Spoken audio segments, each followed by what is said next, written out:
Hello everyone, and a very special welcome to our lecturer, Dr. Muhammad Hafifi bin Jamri. Welcome to our group's panel discussion. Today, we're going to talk about something that is every single one of us has experienced, and honestly, something that can be incredibly stressful, making friends at university. We are not a professional communication analyst. We're a student who currently taking a human communication class and trying to figure out how human relationship actually work. I want everyone watching to think back to your very first week on campus.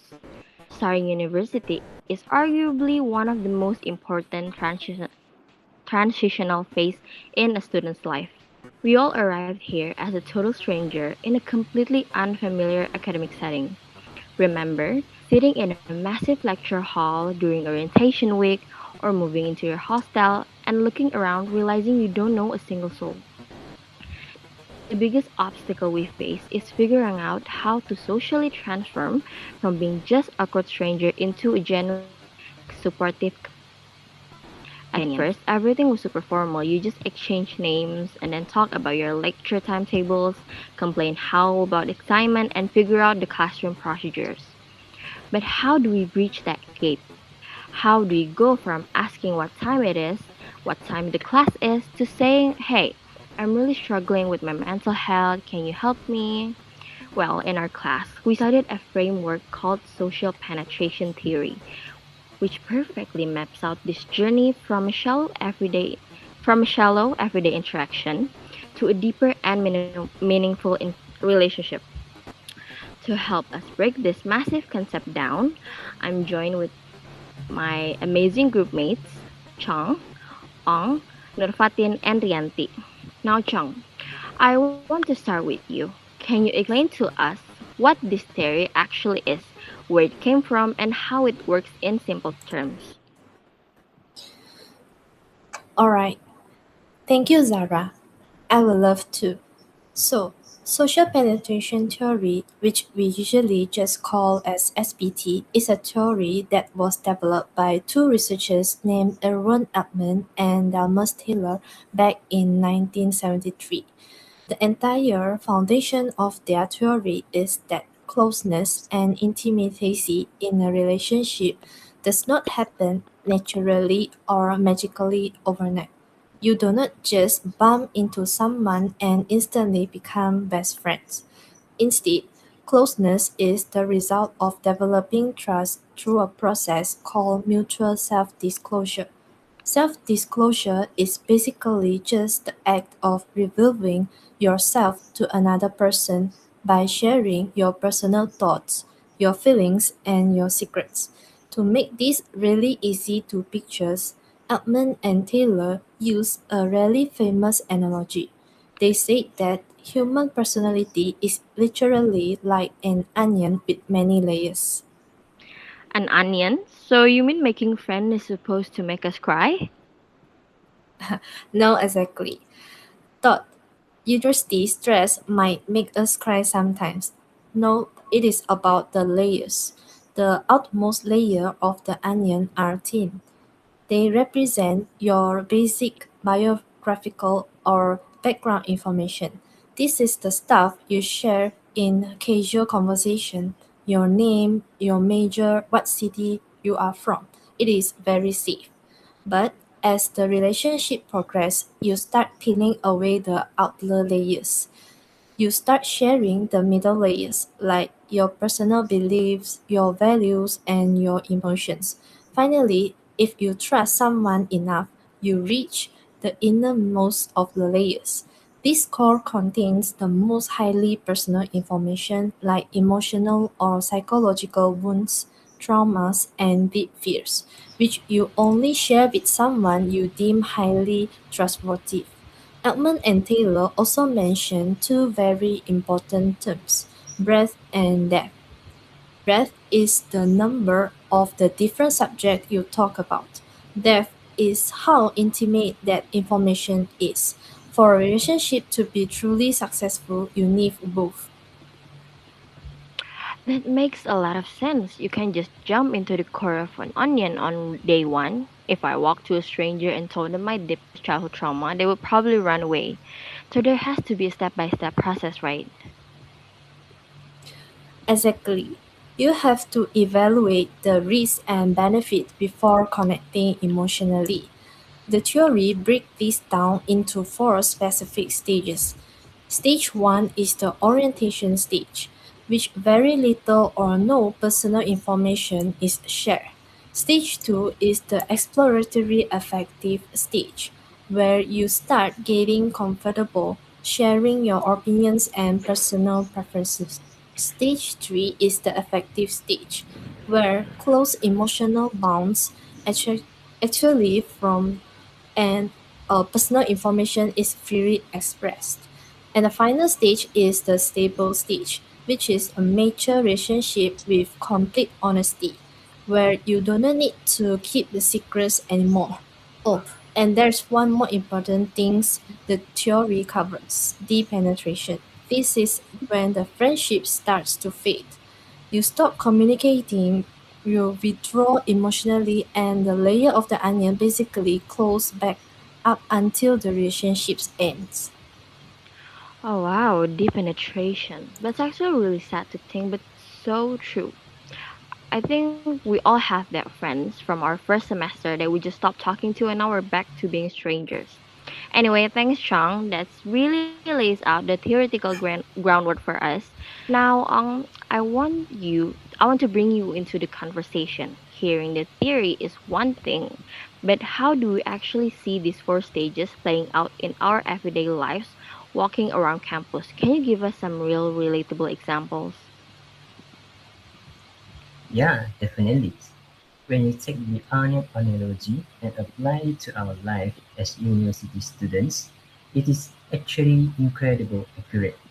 Let's look at the first stage, the orientation stage. Like you mentioned earlier, Zahra, when we meet in the first semester, everything is extremely formal and rigid. We are totally unsure of how to communicate. So we stick to the safe, out, outer layer of the onions. Imagine you are assigned a random roommate or a seatmate in a lecture. Your first conversations are just, did you enroll in the course? Are you attending the lecture later? Or what is the status of your assignment? There is a very low trust at this point. So nobody is doing any deep self-disclosure. People are actually reluctant to share anything real. It's literally just like an exchange of data at that point, like a robot interaction. Yeah, exactly. But as we go by, we keep bumping into the same people in class, or we hang out in the cafeteria, and we move into the second stage, the exploratory affective exchange. The icebreaker communication gets way easier. We start sharing informal details. For example, instead of talking about homework, someone might mention they love playing badminton after class, or they have grown to really like K-drama during their free times. And sharing this casual interest is what actually sparked the foundation of a friendship with a peer. It is the initial step away from being formal. I completely agree. I remember when we first formed this very group, we only talk about the syllabus, but once we found out we like the same movies and music, we actually started to acting like a real human. Right. And that leads us to the third stage, the affective exchange. This is where the emotion connection deepens. The small talk completely disappears. Instead of talking about K-dramas, you might confide in your friend that you are having serious problems at school. You might discuss difficult, highly personal issues like financial stress, family problem back home, or relationship drama. You are actively providing emotional support. Finally, if you stay friends long enough, you reach the stable exchange stage. This is your university best friend. You have complete trust, high emotional comprehensions, and absolutely no filter. You talk about your struggle, what frightens you, and your biggest goal without holding anything back. It literally shows how much time and effort goes into building a solid friendship network. It doesn't just happen by accident. Anyway, speaking of effort, Nurfatin, I want to ask you about a very specific phenomenon we all face: group assignment. We spend a massive amount of time doing our group in university. Does being forced to work together help the social penetration process, or does the academic stress hurt it? That is a fantastic question, Zahra. Actually, the university group assignment is the perfect pressure cooker to see this theory in action. In general, social penetration theory applies beautifully to group work because students are forced to spend a considerably longer time communicating and collaborating with each other. Normally, if you just sit next to someone in a lecture hall for 2 hours a week, you might stay in the superficial orientation stage for the entire semester. But when you are put in a group, you have to meet up, discuss, debate, and handle tight deadlines together. Because you are forced to interact so frequently during discussion and meetings, you start to disclose more about your work habits, your stress levels, and your personality. For example, if a major deadline is approaching and a group member is struggling to finish their part, they have to open up. They might have to admit, I am really overwhelmed right now, or I am having a personal issue at home that is distracting me. That, that vulnerability, sharing those academic burdens, actually builds trust and emotional closeness rapidly. The shared struggle of an assignment accelerates the process of peeling the onion. It helps students transition from just being a random stranger into a cohesive, supportive, and trusted unit. The structure framework of the theory proves that closeness is constructed through steady talking and effort from both sides. There is a really positive way to look at group work. Usually people just complain about it, but it really is a fast track to making friends if you communicate well. But we also need to look at this critically. Now, Rianti, we have talked about the strength of this theory and how well it maps out our friendship. But as a university student in a diverse, modern environment, do you think this theory is flawless? Are there limitations to the Altman and Taylor's onion analogy?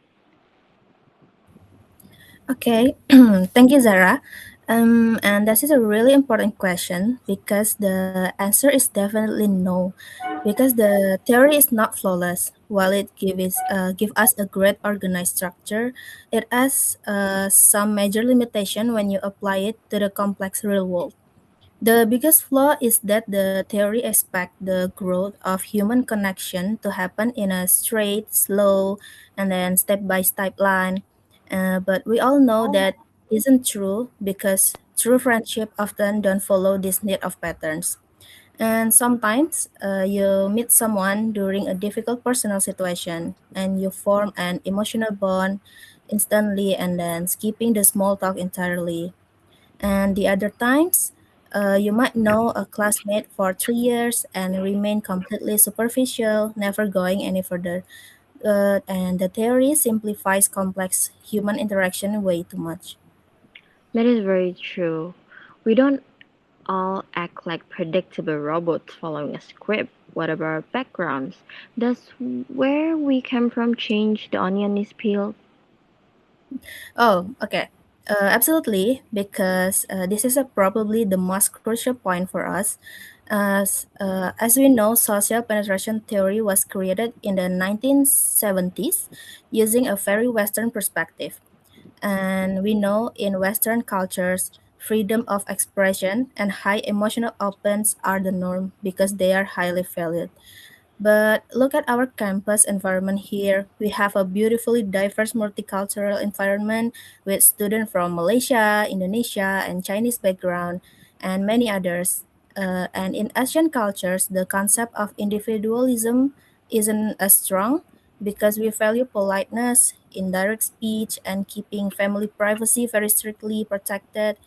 And for instance, a student from Indonesia or Malaysia might feel deeply uncomfortable discussing family issues or financial struggles with a university friend because this discomfort is because our culture is founded on tradition and honor, and we are naturally more cautious and reserved when sharing personal secrets compared to Westerners. So, if you try to apply this Western theory strictly to an Asian university context without adjusting for cultural behavior, maybe it completely ignores the reality of our social rules. Oh my god, I hadn't thought about it that way. The cultural barriers really do change the speed of self disclosure. It is almost feels like different cultures have thicker onion layers. Does gender also play a role in this as well? Oh, yeah, yes, of course, because gender is another massive limitation that the theory totally ignores. Research actually shows that women generally have more emotional opens and build close personal bonds much faster than men do. Because women usually feel more relaxed disclosing their feelings and personal life experience very early on in a friendship. Like, for example, two female students might be talking about deep family concerns after just a few weeks of knowing each other. But men, on the other hand, often prefer to build association through engaging in competitive play, video games, or sports, and they use way less verbal self-disclosure. Like two male students might be friends for many months, hang out every day, single day, and still actively avoid talking about personal emotional concerns. On top of that, you have individual personality traits like quiet individual or people who have experienced post trauma might find it incredible difficult to communicate what is in their heart, regardless of what stage of the relationship they are in, because gender, culture, and trauma have such a powerful influence on how we communicate. Many believe that friendship depends more on the individual person than on the rigid rules of this theory. That is incredibly insightful critical analysis, Randy. It really highlights that while communication theories are helpful guidelines, human beings are incredibly complex. We cannot just force everyone into the same four boxes. We're coming to the end of our time today. Let's bring this all together, Narfatin. Based on everything our panel has discussed, what is the final conclusion? How should students watching this use the information? To sum it all up, social penetration theory is definitely a practical and highly useful instrument for analyzing how personal friendship grow among individuals in higher education. It proves that closeness doesn't happen instantly. It requires the continuous effort of communication and the courage to gradually self-disclose. It shows us the exact steps needed to move from formal orientation phase exchange into stable in-depth friendships. However, as Rianti brilliantly point out, we have to use this theory judiciously. We must remember the limitations, cultural difference, individual personality trait, and gender dynamics all completely change how fast someone is willing to open up. The biggest takeaway here is empathy and patience. Building trust, emotional attachment, and intimacy takes time and ongoing interaction. Not everyone peels their layers. Not everyone peels their layers at the same speed. By understanding this communication process, we can be more patient with our peers. If applied with flexibility and respect for our diverse backgrounds, it is an incredibly effective way to understand how we transition from strangers into a supportive network of trusted friends. Thank you. Wonderfully said, Nerfatin. Becoming aware of how we communicate really does make us a better friends, better group mates, and better students. I want to say a huge thank you to Chong, Ong, Nerfatin, and Rianti for sharing your excellent research and insight today. And thank you for everyone watching our panel discussion. Remember, the next time you meet someone new on campus or get assigned to a new group, don't be afraid to slowly start peeling those layers. Just remember to respect their pace. Thank you all and have a great day.